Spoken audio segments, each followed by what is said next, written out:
All right, y'all. Welcome back to the show. It's Antiwar Radio. We're on chaosradioaustin.org and LRN.FM and who knows where else. I don't know. Antiwar.com/radio. Our next guest on the show is Jason Leopold. He used to write for Antiwar.com back a long time ago. Some really good articles, actually. I've used him for footnotes in the past.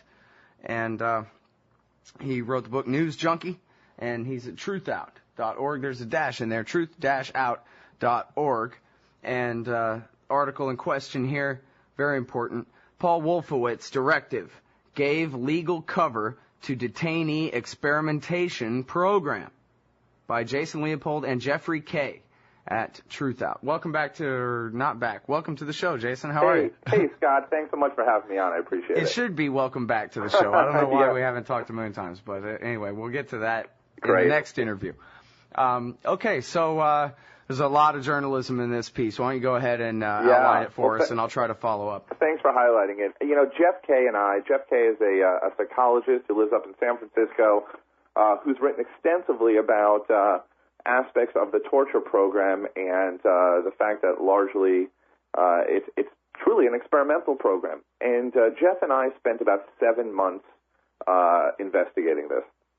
And what happened was that about a year ago, a little less than a year ago, we received a tip about a little-known directive issued by Paul Wolfowitz on a very crucial date, March 25th, 2002. He was the Deputy Secretary of Defense. Yes. Paul Wolfowitz, Deputy Secretary of Defense. Paul Wolfowitz also involved of all questions regarding detainees at Guantanamo. This directive that he issued on March 25th, 2002, 3 days before the capture of Abu Zubaydah, the first high-value detainee, this directive loosened rules, weakened protections that were in place for decades regarding human subject research and experimentation.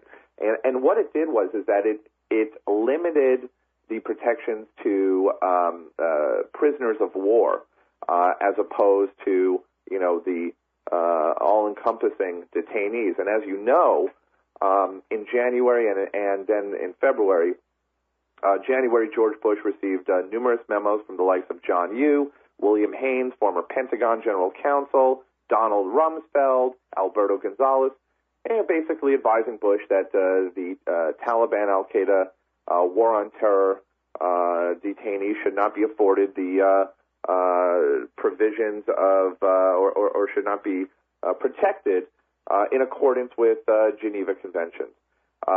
So this directive, what's really important about it is that it left these loopholes in place. It created these loopholes in terms of human subject research and experimentation. And what this directive does is that it implements a law that Congress had passed back in December 2001, another crucial date. That was the month, or the crucial time frame, that was the month when William Haynes, the Pentagon General Counsel, and others started contacting the Joint Personnel Recovery Agency, JPRA, to basically try and get some information on, quote, detainee exploitation. This is where the survival, evasion, resistance, escape, also known as SEER, tactics came into play, where they were reverse engineered.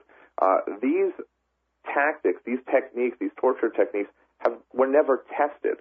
And basically what we have established based on our reporting is that there was a special access program set up at Guantanamo that revolved around not only detainee exploitation, research, detection, deception, but it was to subjecting these, some of these high-value detainees through untested interrogation techniques that would measure levels of stress, basically to determine,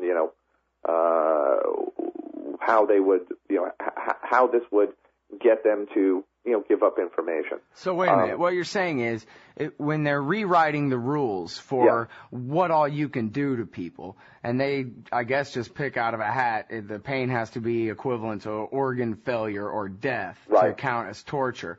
Then they had to create a whole new program. It's in a way kind of funny, ironic, haha, funny, sorta, that like these bureaucrats have to create a new little thing in order to run the experiments to test just how far can you torture someone before the pain is equivalent to the arbitrary thing they just picked out of a hat. Yes, exactly. And let me just say that the torture memo, the John U. J. Bybee, former Office of Legal, Department of Justice, Office of Legal Counsel Attorneys.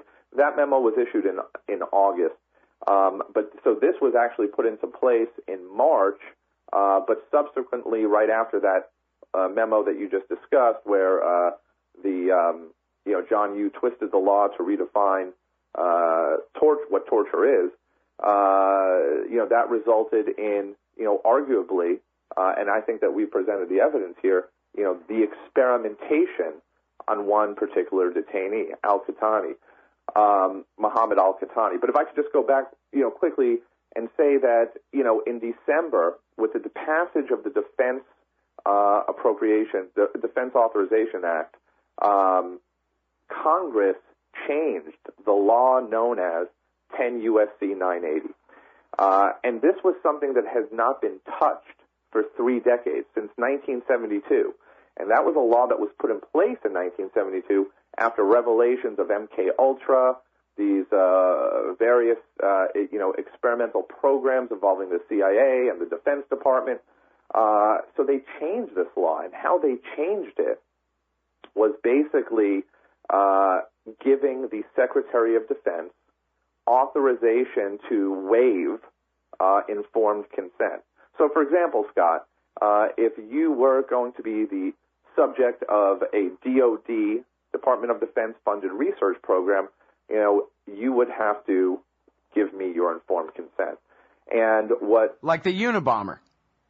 Yes, exactly. Yes, So, you have to more or less say that, yes, I agree to, I agree to this. In this instance, what the change to the law severely weakened, these protections, because it gave the Secretary of Defense the authority to waive informed consent. By the time Wolfowitz issued the memo, it even changed it further, and it basically said, the directive said that Department of Defense component heads could have the authority to waive informed consent.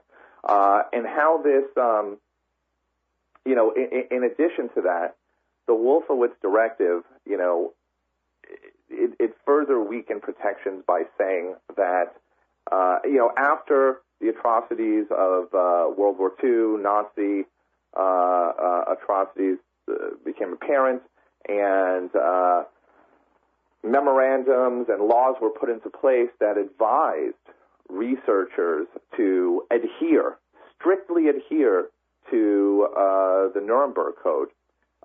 What Wolfowitz did is he changed the word, you must comply with the Nuremberg Code, into you must be familiar with the Nuremberg Code. Does that put him in violation of the Nuremberg Code?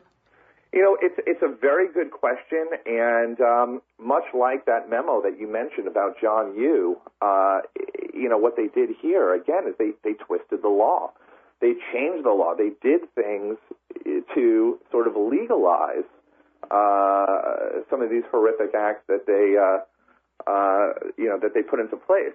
All right, hold it right there. We got to take this break. Everybody, it's Jason Leopold from Truthout.org. And the article is Special Report, Detainee Experimentation Program Revealed. It's got the link to the report, too. All right, y'all. Welcome back to the show. We're talking with Jason Leopold about American war criminals torturing people to death. Simple, honest, direct language. I was taught that by Professor Carlin. So here's the thing. In the beginning of the terror war, you had all the lawyers for all the political appointees of the president come up with all these rationales to say that the detained on the battlefield anywhere in Afghanistan and then for a while there in Iraq as well, they're not prisoners of war. They're enemy combatants, a brand new made-up word with, so it's not the law, something brand new, and we can do what we want with them. They're not suspects. They're not accused, and they're not prisoners of war. And so none of the rules apply, and we can make up our own new rules. And now I'm trying to think back, Jason, to Torture Team and, the timeline of all of this. And, perhaps it's worth differentiating between what the CIA was doing and what the Department of Defense was doing at Guantanamo, what they did to Jose Padilla, the Gitmoizing of the Abu Ghraib prison, and how the resistance in Iraq was called terrorists too and thrown in basically the same category of the law doesn't apply to them in some form anyway. Maybe you can help clarify that. But we know that, according to Tony Lugaranis, for example, who was a sergeant there, they tortured thousands of people across Iraq. Never mind Abu Ghraib. You should have seen what we did to these people in their own homes, he said. Yeah, I think that is, that's very important to keep reminding people of that because it's certainly a fact. In terms of what the Department of Defense and what the CIA did, it's really not that much different. Certainly the techniques that were specifically identified in the torture memo those were identified for one specific detainee. Okay, that's Abu Zubaydah, first high-value detainee. I think it's really important that I emphasize that a few months back I had a story regarding Abu Zubaydah, and based on the Justice Department's own documents, no one has even truly picked up on it, that the Justice Department walked back every major claim they made about Abu Zubaydah when he was first captured. Every claim. They first said that he was, one of the planners of 9/11, involved in every major terrorist attack throughout the 90s. They since have recanted that. So the techniques in that memo were developed for him specifically. He's identified. However, overall, the torture techniques such as shackling, sleep deprivation, sensory deprivation, which the CIA also used on high-value detainees, was also used by the Department of Defense. And the reason for that, that some of these techniques are similar is because you had the same people advising both the CIA and the Department of Defense.